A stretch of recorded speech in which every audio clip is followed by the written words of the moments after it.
Mucho. Gabriel Villalba es analista político. ¿Qué tal? Muy buenas, Gabriel. ¿Qué tal, Ramón? ¿Bien? Un gusto compartir contigo y compartir Bienvenido a la tertulia. con toda la gente acá que siempre escucha tu prestigioso programa. Estuvimos en varios programas por Zoom y ahora estar en este espacio físico, en la radio, es pues un gusto, un placer. Yo ya lo digo antes de ir con Joshua Bellot, que ha venido desde Oruro para estar en el programa.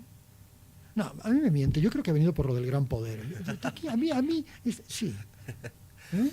Joshua Bellot, ¿qué tal? ¿Cómo está? También es analista político. ¿Cómo estamos, Joshua? ¿Cómo estás, Ramón? Buenas tardes. Un saludo también para Gabriel. Y no he venido por el gran poder. No me gusta mucho.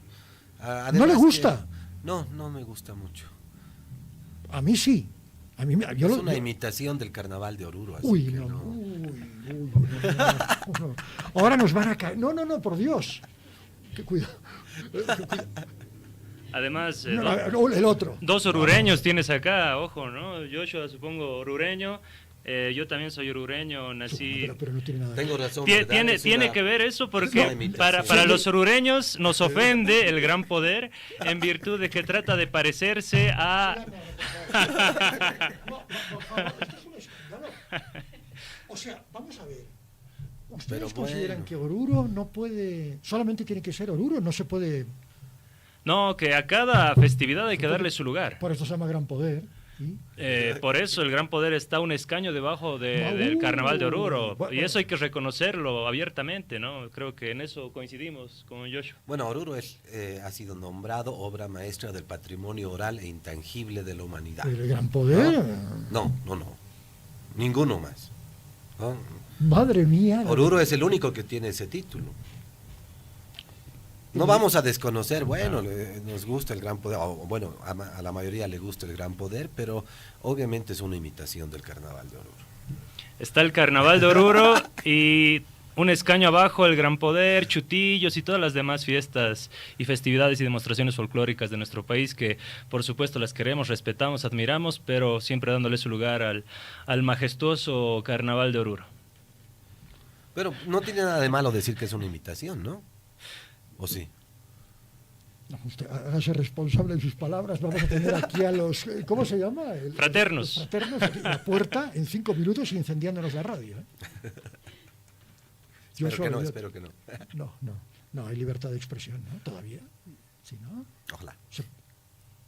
Claro que sí, no, ningún problema. Yo creo que los mismos fraternos son conscientes de esto que estamos ¿Usted diciendo. vive aquí? Vivo acá hace 27 años. No vamos a dar la dirección de Gabriel Villalba porque sí.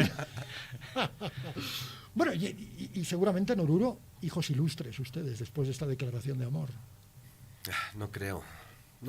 Tampoco es que toma mucha importancia en Oruro, así que... Oruro anda dormido, ese es el gran problema. Bueno. Lo que sí somos expertos... Oruro se despierta para el carnaval. Solo. Pero todo el año es carnaval en Oruro, tienes desde el primer convite, segundo convite, tercer convite. Celebramos hace una semana, además, justamente el nombramiento de... el carnaval de la UNESCO, el reconocimiento de la UNESCO como obra maestra del patrimonio oral intangible de la humanidad, demostraciones de morenada. Carnaval de invierno, le han dicho. Claro. Carnaval de invierno, ¿eh? Sí. Bueno, lo que es un infierno son estos 2 millones de bolivianos que está pretendiendo cobrar Evo Morales. En justa razón, es inoportuno, dada la situación económica, yo qué sé. Gabriel y... Bueno, tenemos que entender la realidad económica que parte de la realidad social de nuestro país. Es una barbaridad, ¿no? Que el presidente salga diciendo no tenemos plata. El vicepresidente también el año pasado diciendo lo mismo, que se nos acabó el gas, que no tenemos dinero, que estamos pidiendo créditos, pero ellos tranquilamente se suben el sueldo con el último decreto supremo del 1 de mayo, ¿no?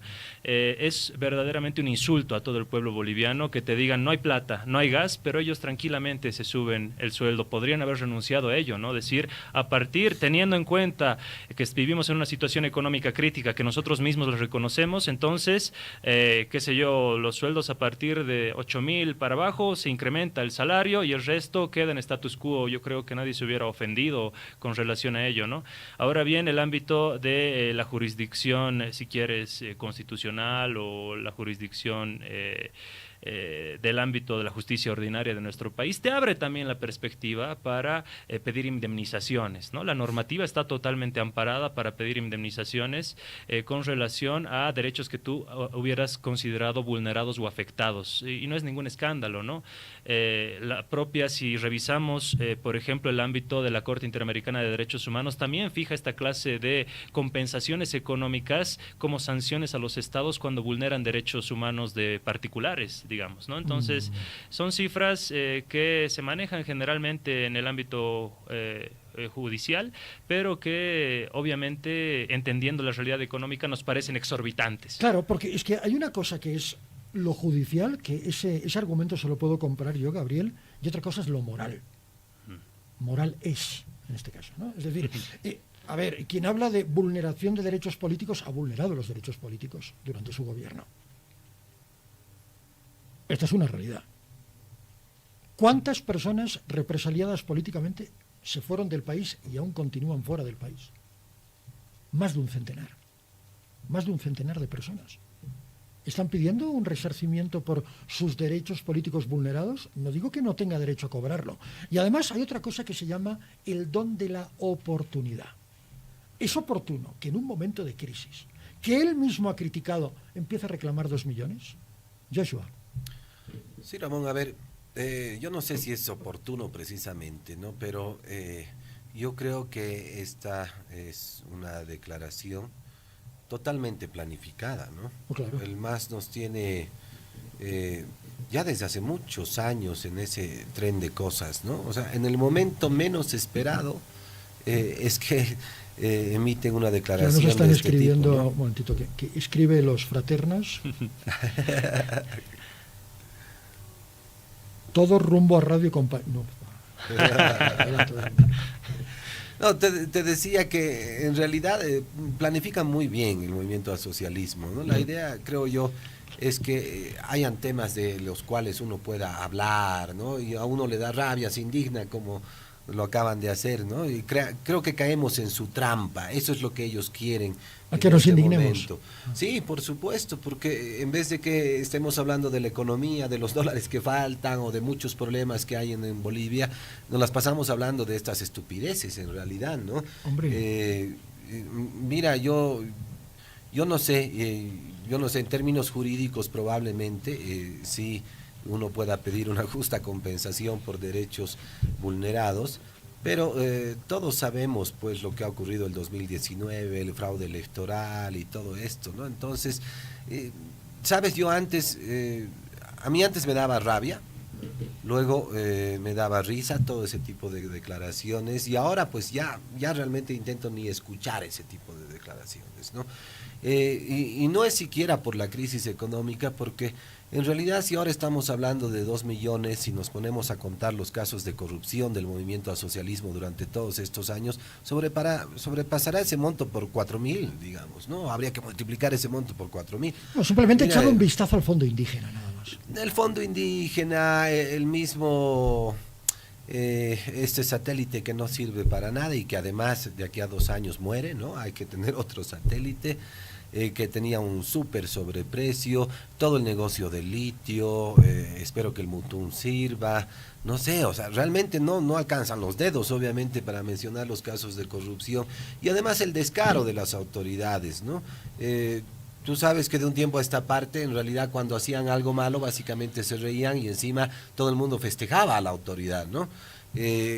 No sé, hay muchos ejemplos de ese tipo, pero es que realmente se han trucado los valores en el país. Es bueno que hables de moral, de ética, pero eso hace rato ya no hay en Bolivia, ¿no? Es una de las cosas que hay que cambiar. Cuando hablamos de este modelo económico y político, pues obviamente la ética y la moral también están inmersas en estas aseveraciones, pero como ya he dicho muchas veces, yo dudo mucho que el país cambie, por lo menos con el movimiento al socialismo, ¿no? Gabriel. Cuando hablamos de ética en la política, la arista que tú tocabas al principio, tenemos que referirnos inmediatamente a Enrique Dussel, por ejemplo, ¿no? Aquel profesor argentino-mexicano nos dejó recientemente, que nos habla de una construcción de la política muy ligada al ámbito de la ética, todo lo contrario de lo que se piensa habitualmente en la política boliviana, que para ser político tienes que ser inmoral, tienes que ser mafioso, tienes que ser, tienes que tener esa viveza criolla, digamos, ¿no? Entonces creo que el ejemplo que tú muy bien referenciabas al principio de este programa de Pepe Mujica, por ejemplo, que además, un dato que no se dice mucho, ex guerrillero Tupamaru, ¿no? Un dato que muchos medios de comunicación tratan de omitirlo, obviarlo, justamente por estas luchas armadas guerrilleras que se dieron en nuestros países latinoamericanos. Nelson Mandela fue guerrillero. También. Claro, cuando era proscrito. Vamos a ver, eso no es... Cuando está proscrito el Congreso Nacional Africano, él usa la táctica de guerra de guerrillas para luchar contra un régimen opresor, que era el del apartheid. Quiero hacer este matiz, porque a veces se dice, no, guerrillero, malo. No todas las guerrillas son malas. Claro. La resistencia francesa que luchaba contra un opresor eran guerrillas, ¿verdad? La resistencia francesa. Matiz aparte, ¿no? Claro, sin lugar a dudas, tenemos que encontrar siempre el contexto histórico, correcto, social y político en cada arista del análisis, y por supuesto Pepe Mujica es un ejemplo para todo latinoamericano que se considera de izquierda o que se considera socialista, ¿no? En función a ello, creo que es muy importante ahondar mucho más en la ética y la política, en una relación virtuosa de esto, porque ¿qué es la política? La política no es nada más que la construcción de las expectativas que tú puedes recabar de determinado grupo social para hacerlas posibles y hacerlas viables. Recordemos el país que teníamos antes de Evo Morales, en los 90s, 80s, 2000, hasta la guerra del gas del 2003, guerra del agua del 2000, la marcha por la vida, tierra y territorio de 1989 al 90, y los 14 años que al menos mi generación las vivió como una época de bonanza y una época de estabilidad económica y política de la mano de un hombre que supo transformar no solamente la historia de Bolivia en el plano nacional e internacional, sino en el ámbito económico. Cualquier economista y los indicadores internacionales están ahí, ¿no? Los indicadores del Banco Mundial, el BID, la CEPAL, entonces no hay dónde perderse, que Evo Morales realmente transformó las estructuras no solamente mentales, sino sociales y económicas de nuestro país. ¿Qué pasa, Joshua? No, nada. He quedado sorprendido por lo último. ¿Por qué? Adelante, por favor. Bueno, a ver, en realidad respecto primero a lo de la guerrilla, yo creo que lo malo o lo bueno no depende del contexto, cuidado con eso. Yo respeto mucho a personas que tienen principios y valores. Muchas veces esos principios y valores han sido mal dirigidos, ¿no? O han sido contaminados por un contexto, y gracias a los socialistas y a, digamos, a esta rama marxista, se ha aprendido que a veces podemos justificar los medios para llegar a un fin, pero esto no es así, ¿no? O sea, la guerrilla es siempre mala, la violencia es siempre mala, pero obviamente entendemos y admiramos a hombres que tienen principios como Mandela y otros que han transformado el mundo, a veces equivocados, pero de todas maneras han mantenido sus principios. Pero es interesante, ¿no? Es muy buen debate porque luego nos va a llevar a otra cosita que quisiera analizar esta tarde, Joshua. Mil perdones por interrumpirle. Para los alemanes ocupantes de buena parte de Europa, los movimientos de libertad de los pueblos ocupados eran considerados terroristas. Estamos viendo desde la óptica de los ocupantes. Desde la óptica de los ocupados, la guerrilla, la resistencia, en cualquiera de sus formas, era absolutamente legítima para recuperar algo que se les había arrebatado. Es decir, es que no es un tema de izquierdas o de derechas. Estamos hablando de reivindicación de derechos. Por lo tanto, el propio Mandela. Mandela no era un hombre de izquierda propiamente dicho, ¿no? No era un hombre de izquierdas. Para complementar un poco lo que decía... Es un debate, pero sumamente interesante. Sí, pero mira, yo simplifico, digamos, el hecho de que yo puedo apoyar a alguien o a algo, no por las ideas, sino por la persona. Para mí el principio es la persona, ¿no? Eso es otra cosa. Entonces, sí, pero mira, alguien puede hablar de los pobres, pero si yo sé que este tipo es un desgraciado, entonces no lo apoyo. Okay. Porque realmente es una hipocresía. Buen punto. Si sé que este tipo es un pedófilo, ¿cómo lo voy a apoyar? Ya sé que la persona es mala y por lo tanto las ideas no importan, ¿no? Porque esas ideas pueden ser hipocresía, pueden ser una bandera política, pueden ser demagogia, pueden ser cualquier cosa. Entonces es importante conocer a los líderes a través de las acciones que han tenido, a través, digamos, de su vida, ¿no? Aún Nelson Mandela podía ser guerrillero, podía ser lo que sea, pero las personas que lo conocían sabían que era una buena persona con ideales, que quería a su pueblo, que quería la libertad, no sé, tenía pues esos valores y esos principios. Entonces, ¿cómo no apoyar a alguien así? Pero, bueno, lamentablemente... Pero como era humano, y seguimos con el ejemplo, que qué hermosa es la tarde del viernes cuando tengo gente interesante. Y sin trago. Bueno, eso se puede arreglar. No, a ver, vamos a ver. Un hombre que hablaba de lealtad al país, que le hablaba de franqueza al país, de honestidad al país, lo hacía Mandela, engañaba a su mujer de una forma. La esposa de Mandela tenía una cornamenta tan grande como la de los ñus que van por la sabana africana, ¿no? Como los antílopes, no pasaba por esta puerta. No pasa, porque la engañaba. Entonces, es interesante este concepto. ¿Tú puedes creer en alguien que tiene esa dualidad? Es decir, yo engaño a quien le he jurado amor eterno, pero yo soy fiel a los principios del país. A mí eso no me funciona. Perdón, pero no me funciona. Ahí, chiquitito, no creo que haya ninguna dualidad. Los seres humanos, digamos, en el contexto de lo que acabas de decir, tenemos muchas caras y muchas dualidades. Somos poliédricos.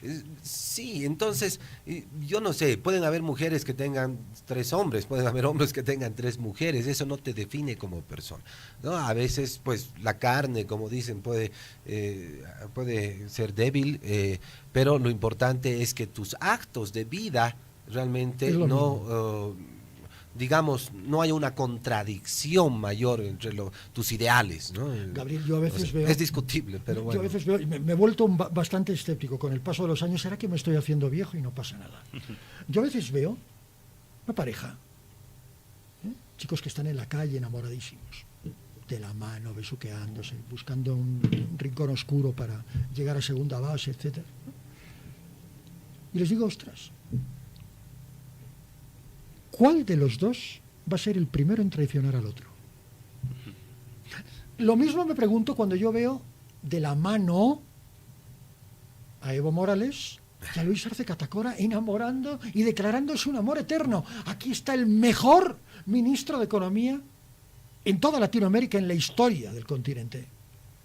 Oh, mi hermano presidente, yo a vuestros pies me declaro el más leal de sus súbditos. ¿Cómo están ahora? ¿Quién ha traicionado a quién? Esa es la gran pregunta. Porque del amor al desamor, al odio, no sé si se odian. Eso es otra cosita. Porque cuando las papas quemen, estos se reconcilian, no me cabe la menor duda. Matiz, no me cabe duda, Gabriel. Pero han pasado de un amor eterno, a jurarse un amor eterno, a ser Romeo y Julieta, ahora para ser como los amantes de Teruel, los amantes de Teruel, ¿no? Burra ella, burro él. Lo que pasa es que, lo vuelvo a decir, el contexto es sumamente importante para entender toda situación, ¿no? No va a ser el mismo el contexto del 2021, 2020, 18 de octubre, cuando se ganaron las elecciones, cuando el movimiento del socialismo ganó las elecciones, que pasado el 2021, cuando Evo Morales apoya con una gran marcha por la patria. Recordarás que parte de este Caracollo rumbo a la ciudad de La Paz, el mismo día que llega la marcha multitudinaria de 2,5 millones de personas a San Francisco, Luis Arce Catacora, a través de su ministro Iván Lima, inmediatamente saca nuevamente a la palestra el caso Zapata, dándole a Zapata detención domiciliaria, ¿no? Como diciendo, a ver, momento, tú mueves mucha gente, pero acá yo tengo el poder, y tengo el poder judicial, y puedo afectar, utilizar el poder judicial para afectar la imagen política que aún tienes o que aún te queda. El 2022, otra coyuntura también. A finales del 2022 existe un divorcio total de la Dirección Nacional del Movimiento al Socialismo con Luis Arce Catacora, cuando se define el cambio de ministros y Luis Arce Catacora pues hace de oídos sordos, ¿no?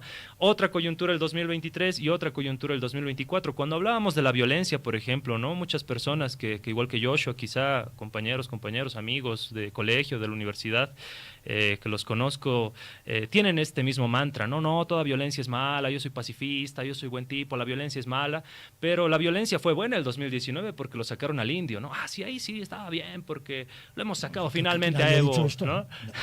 No, en estos círculos en los que yo hablo algún debate con esto. De parte del gobierno a la población. No, la violencia del 2019 para sacarlo a Evo Morales, ¿no? Para perseguir a diputados, para perseguir a senadores, para que no asuman la sucesión constitucional, para proteger a Yanine Áñez, para que los policías después se amotinen, para que se autoproclame Yanine Áñez de forma ilegal, inconstitucional e ilegítima, violando el artículo 169 de la Constitución, el propio reglamento de la Cámara de Senadores, ¿no? Entonces se construyó un ámbito de la violencia. Dicho sea de paso, antes de las elecciones del 2019 ya existía una construcción mediática y discursiva de decir va a haber fraude, megafraude monumental. Hasta ahora no han probado el megafraude monumental. Si revisamos el informe preliminar que saca la Organización de Estados Americanos, es fácil, lo descargas el informe, lo pueden hacer ustedes, ponen control F, no van a encontrar la palabra fraude, ¿no? Pero es el argumento con el cual se sigue atacando a Evo Morales. Pero fraude empieza por F. ¿Perdón? Fraude empieza con F. Claro, pones control F, pones fraude y no vas a encontrar en el informe de claro, la OEA. pero pones, claro. Mira, hablando de F, 21F 2016 y ¿qué te pone? ¿Qué te diría control? ¿Qué diría el chat GPT o como se llama esta porquería? ¿Qué diría? Si fuera el chat GPT diría primera derrota electoral del movimiento del socialismo en las urnas. ¿Qué pasó realmente? Eso está como el cuento de no estamos firmando contratos, solo son convenios, nos dicen, ¿no? Es realmente un discurso muy bien construido. Yo felicito al movimiento del socialismo durante todos estos años.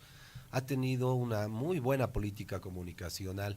Hemos oído hace un ratito, ¿no? Los mejores indicadores económicos y demás. En realidad, si uno revisa la economía, es lo peor que le ha ocurrido a Bolivia desde que ha entrado el movimiento del socialismo. Mejor estamos con Goni, entonces. Con quien ¿Sí? sea. Bueno. Con quien sea. Bueno, te haces cargo. En realidad... no, de mejor verdad, con Banzer. De verdad, es que es el desastre. Banzer era mejor que Evo. En serio, cuando uno ve los indicadores, por ejemplo, uno cree que porque teníamos el gas había crecimiento económico, ¿verdad? Porque teníamos al Brasil, teníamos a la Argentina, pero uno no puede medir pues las cosas en ese sentido, ¿no? Si uno relaciona, por ejemplo, el comercio internacional, cómo aporta al Producto Interno Bruto, ¿sí? A la generación de riqueza, resulta que la gráfica es así, desde el 2006. Nunca el comercio internacional ha aportado al Producto Interno Bruto de Bolivia. ¿Por qué? Porque lo único que hemos hecho en Bolivia es gastar, gastar, gastar y gastar. En la economía, la idea que la economía estudia la riqueza, cómo generar riqueza. Entonces, a partir del 2006, Bolivia nunca generó riqueza, gastó la riqueza que provenía de los anteriores años. Entonces, por eso digo, no hay un solo indicador económico que sea positivo. Nos salen siempre con el cuento de la pobreza, por ejemplo, ¿no? Nos dicen que la pobreza extrema la hemos reducido del 35% al 11%, creo que eso es lo que dicen siempre. Y cuando uno lee un buen informe de pobreza, se da cuenta que 11% de esa pobreza solo se debe al bono poblacional. ¿Qué ha pasado? La población se ha envejecido. Entonces tenemos menos niños, hay más gente que entra a trabajar, no importa vendiendo pastillas, pero entra a trabajar y básicamente entonces 11% no tiene nada que ver con el gobierno, sino con el envejecimiento de las personas. Otro 11-12% tiene que ver exclusivamente con la migración campo-ciudad. Habrá que corroborar esto con los datos Banco Mundial. Del censo. Banco Mundial. Está publicado, está ¿no? Bien, está bien. Entonces, un campesino que no ganaba un peso en el campo, porque además ya no producía nada, viene a la ciudad, pide limosna y sale de la pobreza extrema. Y entonces te queda un 3% o 4% de reducción de pobreza y todo el mundo puede decir, bueno, el gobierno ha debido hacer algo para reducir 4% la pobreza extrema. Claro, uno es pobre extremo cuando tiene menos de $1 al día para vivir. Entonces, supongamos que tú, Ramón, tenías 0,98, estabas como pobre extremo. Entonces yo te doy un bono de 500 bolivianos al año. Estamos en vivo, a ver cuánto. Ni un dólar. Yo te doy un bono de 500 bolivianos al año y si lo divides entre 365 días, voilà, has dejado de ser pobre extremo. ¿No? Entonces, mira el gran cuento que nos han hecho con esto, con la reducción de la pobreza. 350, 60, soy pobre extremo. Te doy un bono de 500 bolivianos para que lo distribuyas en casi todo el año. Gracias. Y dejas de ser pobre extremo. Vamos. ¿En qué ha cambiado tu situación? Absolutamente en nada.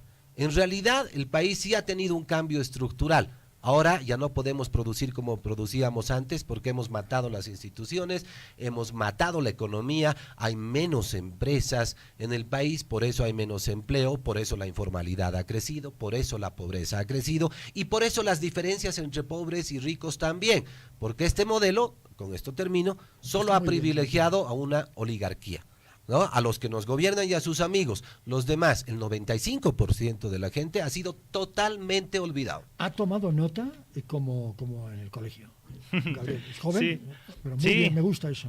Sí, siempre hay que escuchar todos los argumentos. Creo que es la realidad de los hechos cuando nos preparamos para las entrevistas y también contrastamos las ideas de otra persona que tiene tal vez ideas diferentes a las de uno, ¿no? Como tiene que ser. Como tiene que ser, si no nos aburriríamos. No, todo el mundo, a ver, si todo el mundo pensara igual. Qué aburrido sería, nadie pensaría. Nadie pensaría.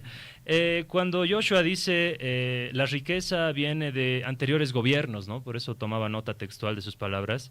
No, la riqueza no viene de anteriores gobiernos, ¿no? La riqueza en Bolivia vino a partir de una decisión política y la decisión política fue la nacionalización de los hidrocarburos. Esa nacionalización de los hidrocarburos revirtió que el 80% se vaya de las transnacionales y el 20% se quede. Eso es mentira. Revisalo. Eso es la ley de hidrocarburos. Nada tiene que ver con la nacionalización. Yo no te interrumpí cuando tú estabas hablando. Pero no contemos mentiras. Entre orureños no se peleen, por favor. Sí, pero tú cuentas las mentiras que quieras y yo me quedo callado. No entremos ahí. Hay una ley de hidrocarburos, ¿no? Hay una ley de hidrocarburos que ha hecho lo que él acaba de decir. La nacionalización no tiene nada que ver con las regalías y el IDH. Claro que tiene nada. Claro que tiene que ver. Si no, ¿en qué usas tus recursos? Okay. Pues, ¿en qué utilizas los recursos que has recuperado? ¿no? Muy bien. Antes de Evo Morales, antes de la nacionalización de los hidrocarburos, lo vuelvo a decir, el 20% se quedaba en Bolivia.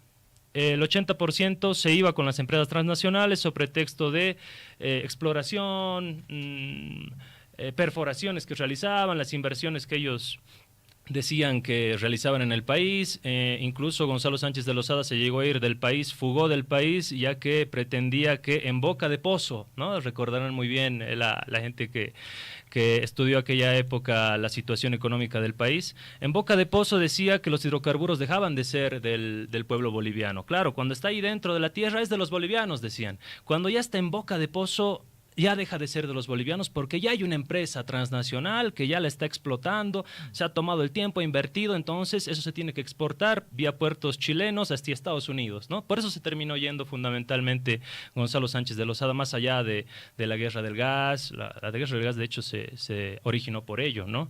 Entonces cuando encontramos una decisión política que creo que está plasmada también en múltiples recortes hemerográficos, hay prueba documental de ello, prueba visual, audiovisual y demás, cuando Evo está nacionalizando los hidrocarburos.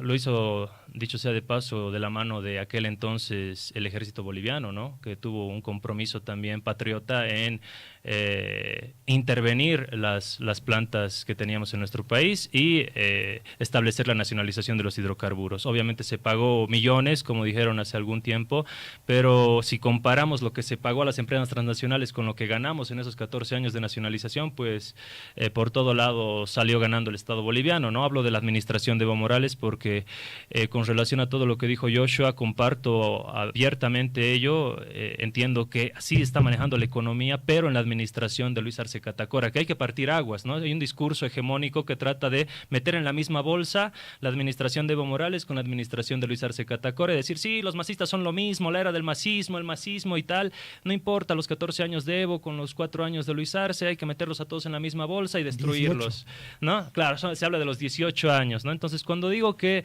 la riqueza no nos las regalaron los otros gobiernos, dicho sea de paso, saquearon los recursos estratégicos de nuestro país, hablo de Banzer, Goni, Carlos Mesa y demás, con la decisión de la nacionalización de los hidrocarburos, se revirtió ese 80 y 20, 80% se quedó en el país, y por eso digo que importa, porque se redistribuyó. No es que fue al bolsillo de Evo Morales, digamos, ¿no?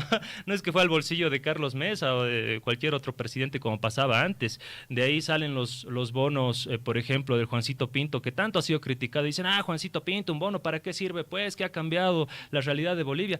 No es solamente un bono, ¿no? Ramón, Juancito Pinto tiene un objetivo, que es evitar la deserción escolar, que era de las más altas de la región antes de la implementación de esta política. ¿Qué pasa cuando uno cumple 18 años? Se adquiere la mayoría de edad. Y en muchos casos, ¿qué es lo que sucede? Se emancipa, ¿no? Claro, sí. Creo que 18 años es mucho tiempo. Hay que madurar y... no sé. Joshua, yo creo que a los 18 años yo ya más o menos tenía clara la figura. Ramón, lo importante es que este discurso mentiroso del masismo ya se está desmontando ahora. La gente ya está cansada, está harta, ¿no? Y dicen, nos han mamado durante todos estos años. Eso es lo bueno de esta época. Es cierto, hay crisis, hay serios problemas con muchas familias, pero es importante también que, aunque hayan pasado 18 años, la gente se dé cuenta del desastre en el que nos han dejado el país. Se pone en una sola bolsa al masismo porque obviamente Arce Catacora era el ministro de Economía de Evo Morales, el ministro más importante en un país, ¿verdad? Porque sin economía, pues un país no vive. Y mira, por eso decía hace rato, este discurso así tan metido en la gente, creen que la nacionalización ha revertido los recursos, cuando esta fue la ley de hidrocarburos aprobada antes del movimiento al socialismo, y a la que el movimiento al socialismo, además, estaban ellos totalmente en contra, ¿no? Había bloqueos y demás porque no querían que se apruebe la ley de hidrocarburos, que precisamente revertía estos recursos, que a lo largo... La ley de hidrocarburos viene de un referéndum, ¿no? Sí, pero te decía que a lo largo de estos años... Es muy importante ese momento también, ¿eh? Sí, pero a lo largo de estos años nos hemos enterado que la ley de hidrocarburos también fue un error.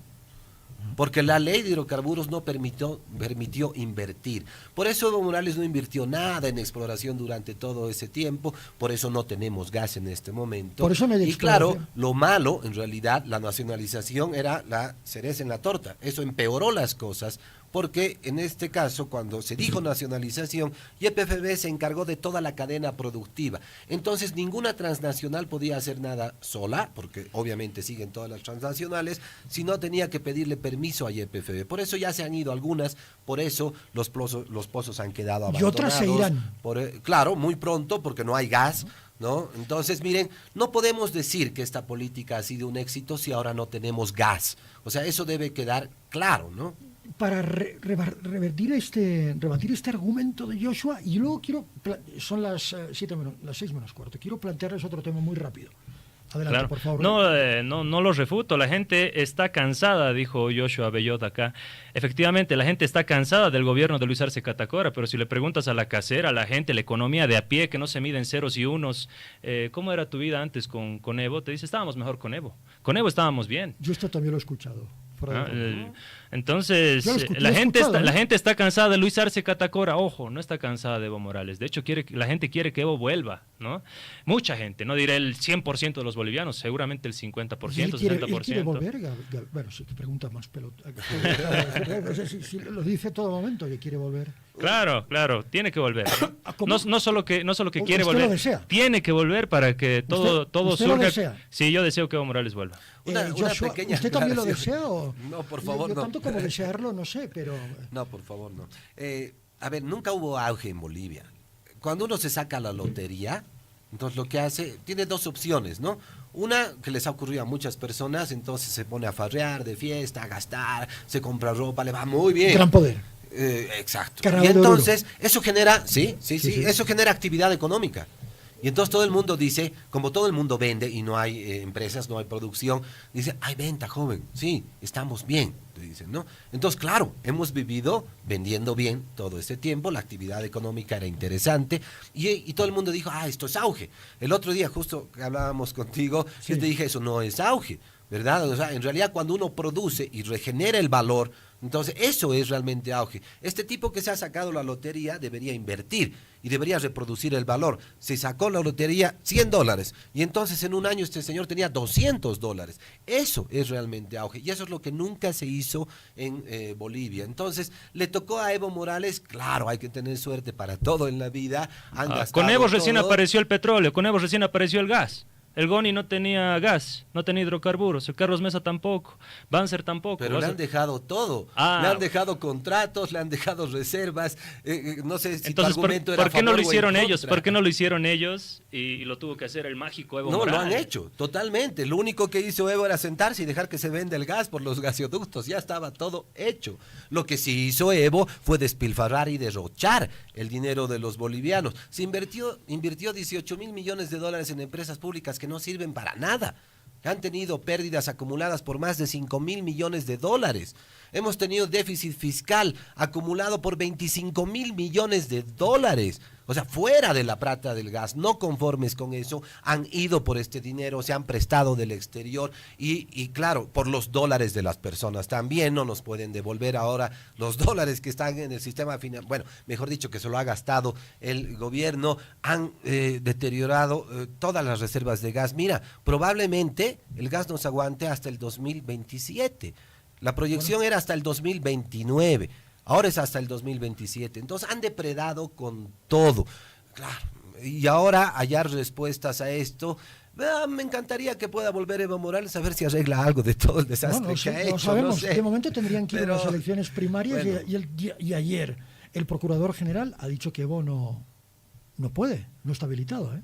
Es una interpretación, ¿no? Al igual que la hace el ministro de Justicia, al igual que la hacen Rolando Cuellar y muchos otros que, más allá de los argumentos estrictamente jurídicos, algún momento lo hablamos en algún programa contigo, sin duda, Gabriel, entremezclan los lineamientos políticos del Ejecutivo con ciertas directrices jurídicas que nada tienen que ver, ¿no? Cuando hablamos de la sentencia constitucional 1010, que es la que argumentan que estaría inhabilitando a Evo Morales, si entendemos la parte estrictamente resolutiva, se refiere a la tutela de derechos de un tercero. En ningún momento habla de Evo Morales, ¿no? Habla de la reposición de derechos con relación a libertad de expresión de un señor exfuncionario del Ministerio de Justicia.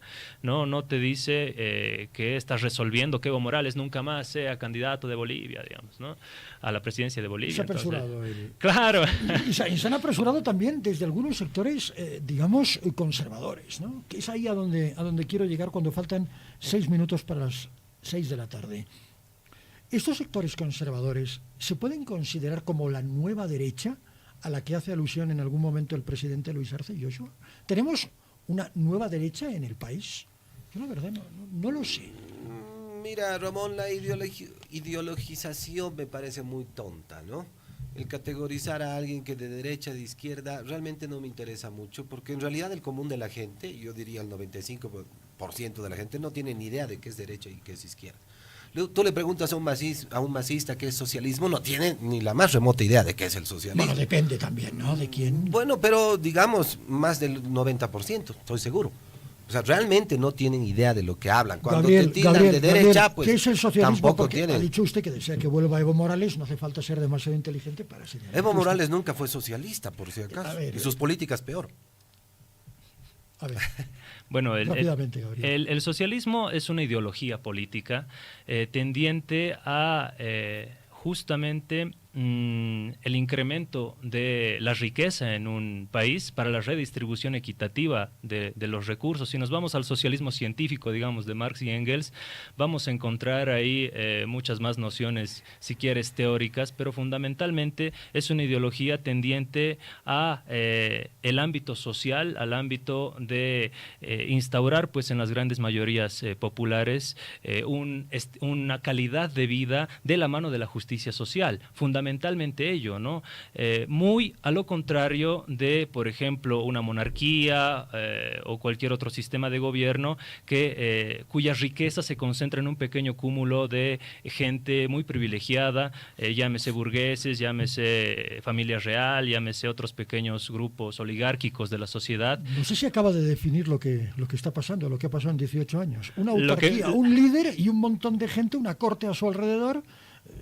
Pero entonces no les hubiera llegado a ninguna de las personas y Evo Morales no hubiera ganado ninguna elección. Si estaríamos en esas condiciones, como tú muy bien lo dices, entonces ¿por qué la gente siguió votando por Evo Morales? Es una gran pregunta, ¿eh? Difícil de contestar. ¿No había nadie más? Probablemente. ¿O es que estaba haciendo bien las cosas? También es verdad. Bueno, dentro del mundo de las posibilidades y de los sueños quizás, ¿no? Pero, a ver, por eso decía que en realidad la gente no sabe definir socialismo, ¿no? O sea, yo no he leído ningún texto en el que diga lo que acaba de decir Gabriel, con los perdones, bueno. Pero de todas maneras, creo que lo importante, miren, a mí me gusta apegarme a la realidad. ¿Qué necesita Bolivia y cómo lo vamos a resolver? Si alguien me dice si es de derecha o si es de izquierda, bueno, pues que sea, no importa.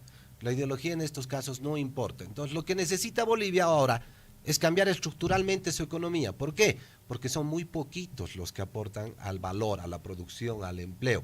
Porque el modelo lo ha hecho así, ha privilegiado a los más ricos y se ha olvidado de los más pobres. Por eso ha expulsado, por ejemplo, a los campesinos del área rural, ¿no? No tienen nada que hacer en el área rural y toditos han migrado a la ciudad. Este es un efecto del modelo económico y político de ese modelo que supuestamente era para los campesinos. Vale. Y ha sido todo lo contrario. Ok, digamos, entiendo la explicación, pero nos hemos apartado un poquito. ¿Existe derecha en el país? Pues quizás hay muchos de derecha. Mira, solo para darte un ejemplo, el manejo económico de Evo Morales en gran parte es neoliberal. Él ha abierto las fronteras. Hemos vivido gracias a las importaciones durante todo este tiempo. El manejo monetario es súper neoliberal de la mano de Milton Friedman.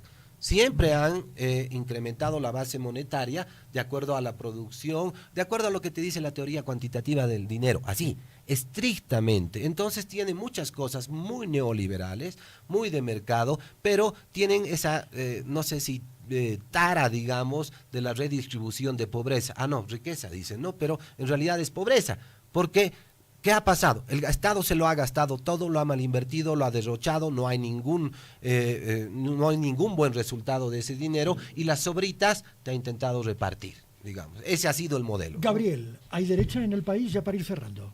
Claro que sí. Si encontramos la noción histórica, digamos, de qué es derecha y qué es izquierda, la encontramos en la Revolución Francesa de 1789, ¿no? Quienes están a favor de la monarquía, pónganse a la derecha, quienes están en contra y a favor de la república, pónganse a la izquierda. Y desde ahí surgió la izquierda y la derecha como una concepción, si quieres, teórica de o el apoyo el ámbito monárquico o, más al contrario, la vanguardia en contra de las monarquías, ¿no?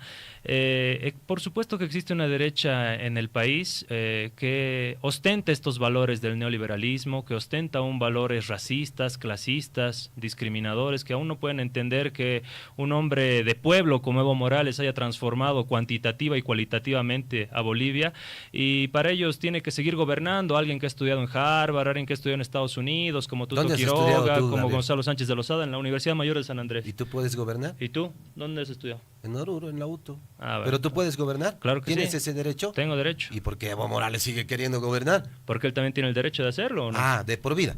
Eso se llama monarquía, ¿no? Las veces que él quiera. ¿Es rey? ¿Quién lo ha puesto rey? ¿Quién le ha puesto rey a Evo Morales? No.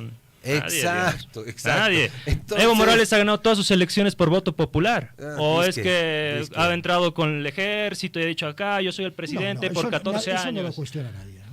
Entonces, ¿de qué estamos hablando, digamos, no? Bueno, yo tengo dignidad, ¿no? O sea, yo creo que hay muchos hombres muy capaces en Bolivia y por supuesto apoyo a los profesionales, porque hasta los campesinos envían a sus hijos a la universidad, por algo será, ¿no? O sea, parece que en Bolivia estudiar es malo.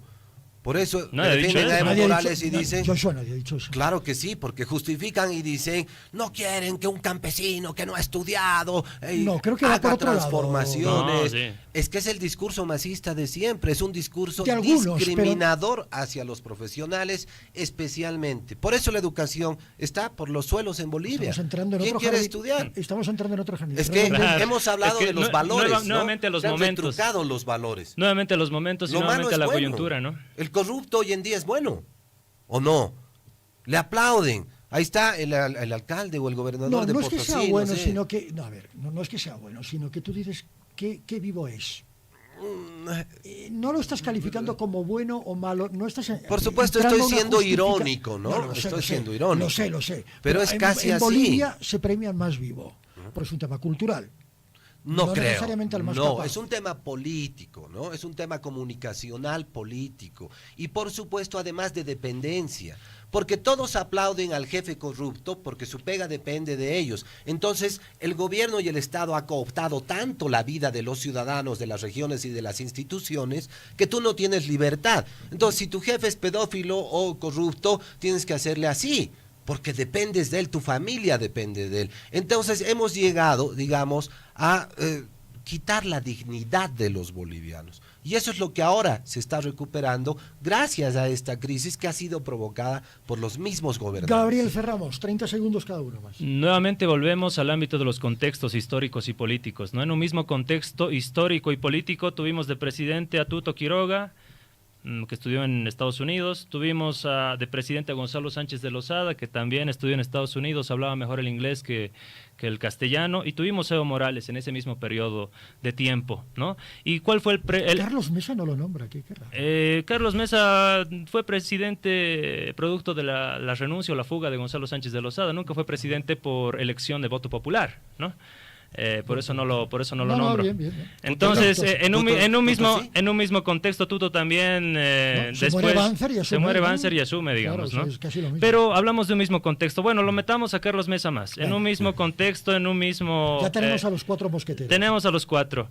Le preguntas a cualquier ciudadano, ¿cuál fue el mejor presidente? ¿Tuto, Goni, Carlos Mesa o Evo? Todos te van a responder Evo. Vamos a hacer esa pregunta a la audiencia. Vamos a abrir una pequeña encuesta.